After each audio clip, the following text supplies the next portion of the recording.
Welcome to Talk with Maria, where insight meets inspiration. Today's guest is a pioneer in food empathy, a sustainability advocate, a chef who believes food is more than just nourishment. It's a powerful storyteller and healer, from Iron Chef America to designing zero-waste restaurants. Chef Jahindra Mehta doesn't just cook meals, he creates movements. So let's begin a conversation about mindfulness, memories, and how we can taste happiness with every bite. Chef, welcome.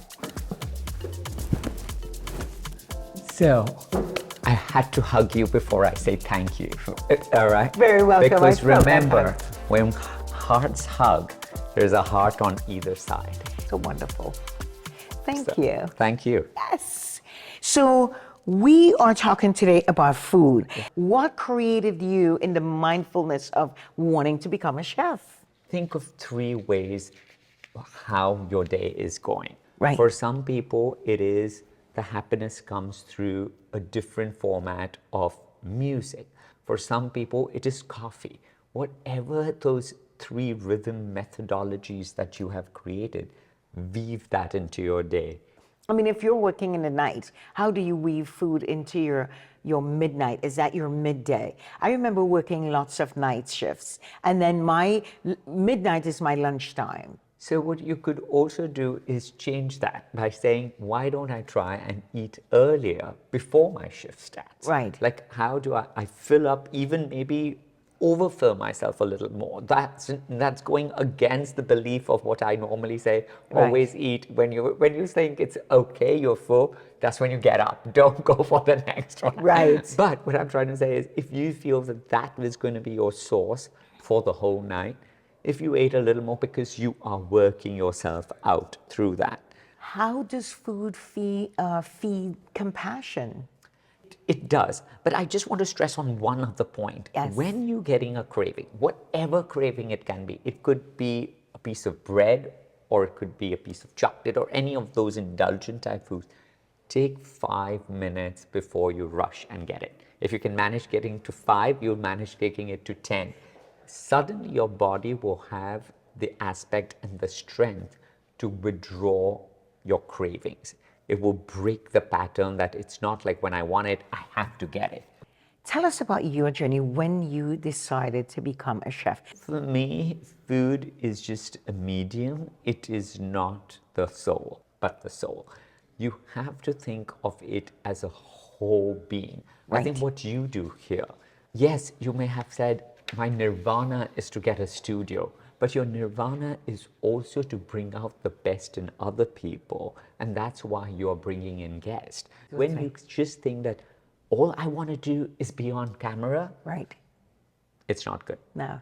But if your story was, I want to be on camera, look into my eyes, Yes. and tell me, how did I move you today? Did I make your day better? How does food move our lives? Like you said, it's not the belly, but the soul. Creating happiness is through a lifestyle, is through making choices which work for you, your family, and everyone around you. I see. A lot of people view life as a 100-meter dash, short gains. That's not going to give you happiness. Tell us how you became a chef. My grandparents were the ones who always instilled of why something is to be eaten. It was always. I it just was love not grandparents, the dish. by the way. It was Love not the them. dish. Right. I cannot tell you, like most chefs will tell you, my grandmother cooked food that you could die on the table. Right. No, that wasn't the case. I see. All right, they were good cooks. And she was a good cook. We had cooks growing up. But the main thing was why you should eat that ingredient. How will it benefit your body? What shall work together? When you do this, you should eat that, because that will be calming and cooling to your body. I think all those attributes really started triggering in me, and I was like, and I like I like human beings. I also have a degree in sociology. I just love human. We have to take a quick break. We'll be right back with more from Chef Jahindra Mehta.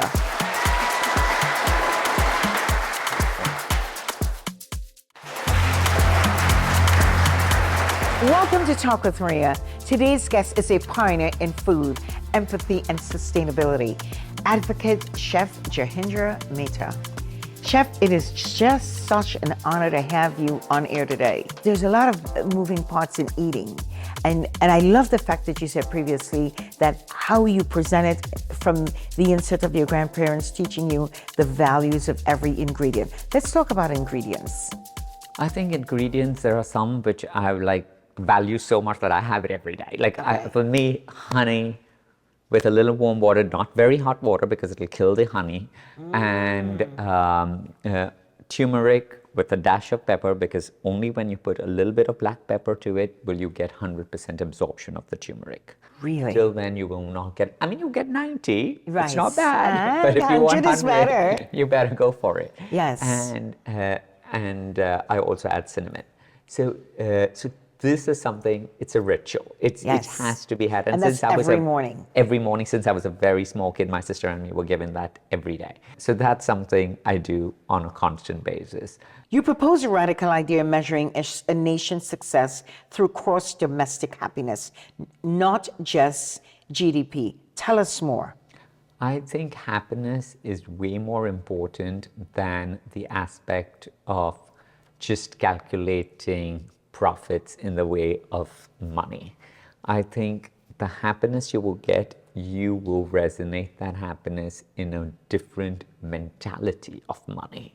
So you will spend your money in the right way. You will create a more coherent society through that aspect of happiness. And I think that is how we should value each other, the value of what it brings. It could be the smallest of things. It could be someone gave you something and you wearing that on, especially when you are going to meet that friend. Those small moments, whatever that little change you can do in life, you should try and do it. How can food culture play a role in improving nation well-being? I think food culture does play when you dive in and see a little more about where that person's history lies. Right. It could be a small aspect of that. For some people, which is very sad, it's a very sad thing. If in America, Thanksgiving is the most stressful day in America. Because everybody's rushing, everybody wants to cook, and the turkey has to be on the table. Yeah, but it is such a sad thing that is the day you want to bring your family together. Yes. But what it has translated to, which is a unfortunate thing, is like when we say we were married, for me it is like, I'm going to make the turkey like my mom made it, and mine is better than your mother's. When we went, it isn't a competition, or it isn't a competition of the sides. Like why don't you create? But the sauce, the gravy that make you happy. Yes. Let me make that. And that's Thanksgiving. And that's the happiness. That's the happiness. What personal practices or system foster this kind of collective joy? I think sometimes we just need to take a moment to ourselves and breathe. Take a moment, humming. Let's do this. Let's do this. Let's hum. Yes. Okay? Just when you're doing this, the vibrations in your nose will create softness. It will create your blood pressure to become more stable. Your mantra, utilize, declutter. Tell me about that. I think we in this life are doing so much, and we forget the small amounts of what we can extend. And when I say what we can extend, and I wish I had worn that shirt today. So I was just at my mom's place a few months ago, and there was a bed, like the bed sheet, someone had given it to us as a present, I think, to her, but it was a single bed sheet, and she doesn't have a bed like that. So it was just this present was just lying there, not being utilized. So I had to stitch a shirt. I had to get a white shirt stitched. So I said, instead of buying a material to give to my tailor, why don't I just give this bed sheet to my tailor? Amazing. So I gave this white bed sheet to my tailor to get it stitched. Very nice. So that's when I say declutter. I got something made, and today I have a story to say. So there is so much more I'm giving to the world besides just taking decluttering out. Right. I'm giving you a thought process. When we started the restaurant, I wanted to use You started fabrics. graffiti. Tell me about it. Yeah. Let's talk about graffiti. So for me, the reason I named it graffiti was for two reasons. One of the reason being that graffiti is your signature. It Right. is who you are. It is your expression. And that is what I wanted to show my expression through different mediums of sustainability. Sure, graffiti artists would love you. Yeah. Graffiti is a signature. Let's try it everywhere. So, but that thought of writing can be also visualized and made more fluid. And that is what I wanted to do there. I used to go to the fashion district and buy scrap materials, and all our napkins were of different sizes because they were from scrap material, which was going to be thrown away in the ocean or wherever scrap materials unfortunately go in our country. Save the scraps. So I took those scraps and I just made napkins for guests. So this way, those scrap material got utilized. Then one day I was just wearing one of my own shirts and it was a seersucker material. And I was like, you know what? I don't have to iron seersucker material. So now I said, great, I'm going to go back. And now this time I'm going to buy, when I need more napkins, I'm buying seersucker material, which is scrap material. So now I didn't need to iron. So when I don't need to iron, I'm now saving electricity. So we saved one more thing about sustainability. So sometimes an idea comes, but how do you sharpen and keep making it better? We have to take a quick break. When we return, we'll continue our conversation with Chef Jahindra Mehta. What's in your refrigerator today that you're keeping that sustainability with, and how can you turn it into something else? Stay tuned.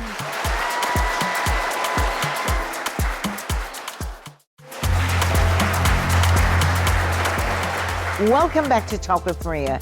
Today's guest is a pioneer in food empathy, a sustainable advocate, and a chef who believes food is more than nourishment. It's a powerful storyteller and healer, Chef Jahindra Mehta.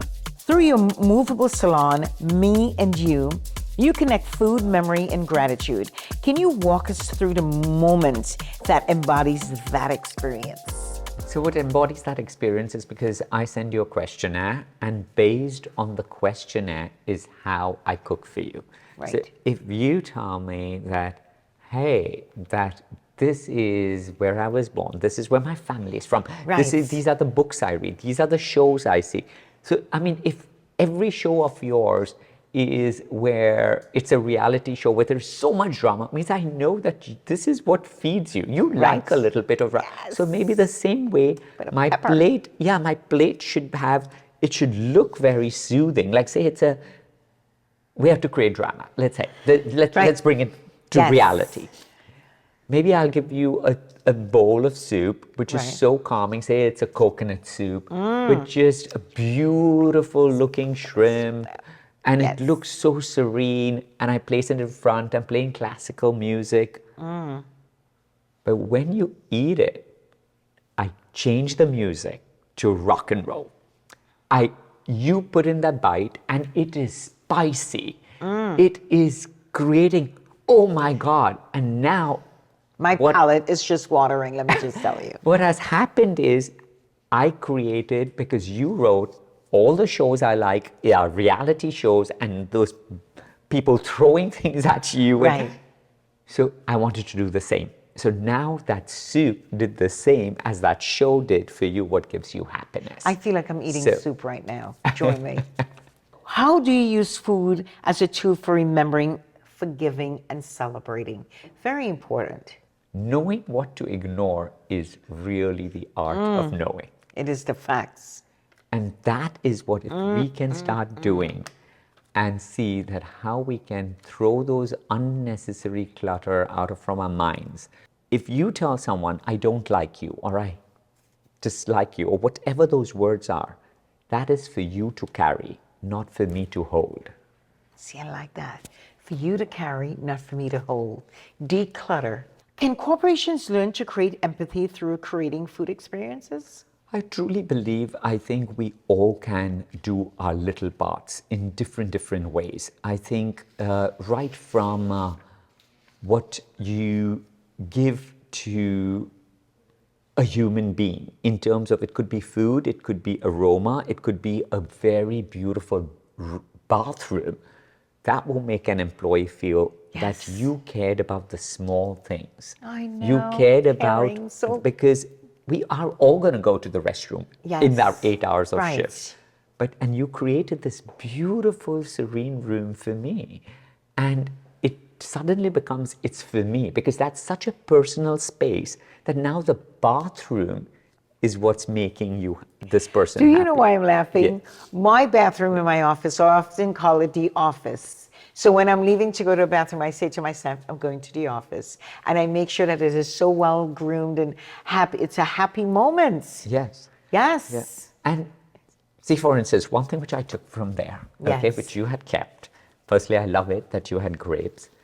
Now, what I'm going to do is, I have okay. to tell you, I thought about you when I got those grapes. Oh, thank you. You eat grapes, right? I do. Okay. So now, take a bite. Okay.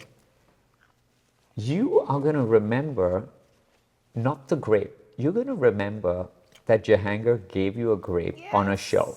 Yes. So that is what corporations have to do. God. They don't have to give you the food. They have to give you the how of the food.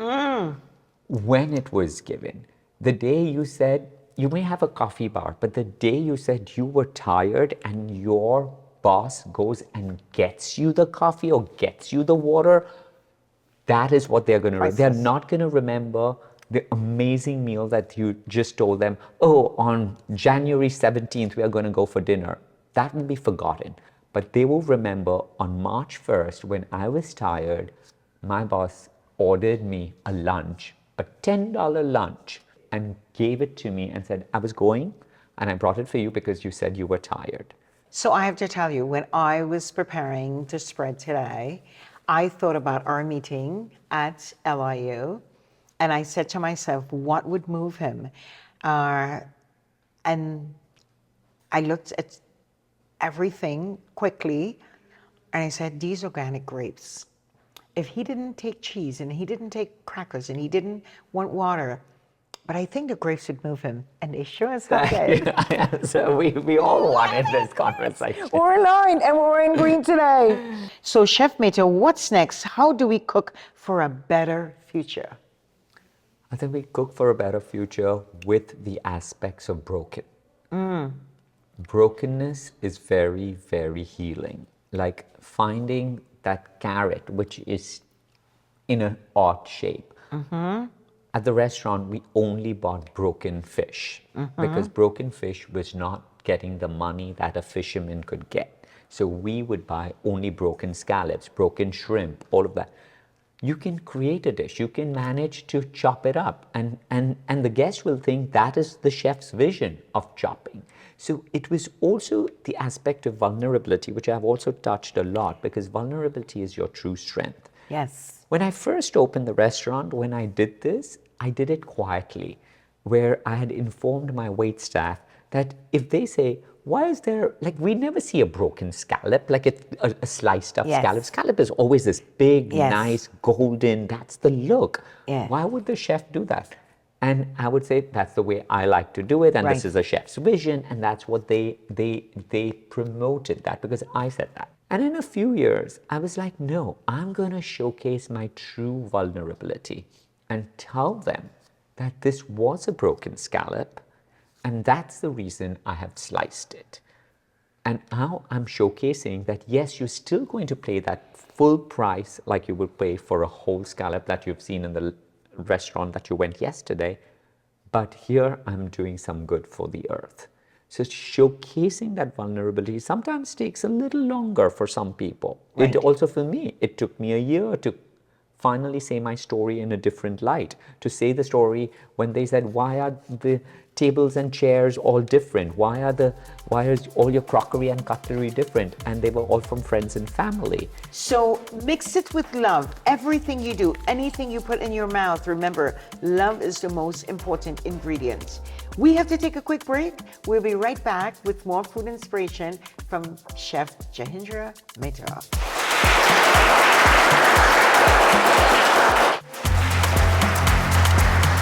Welcome back to Talk with Maria. Today's guest is a pioneer in food empathy, a sustainability advocate, and a chef who believes food is more than nourishment. It's a powerful storyteller and healer, Chef Jahindra Mehta.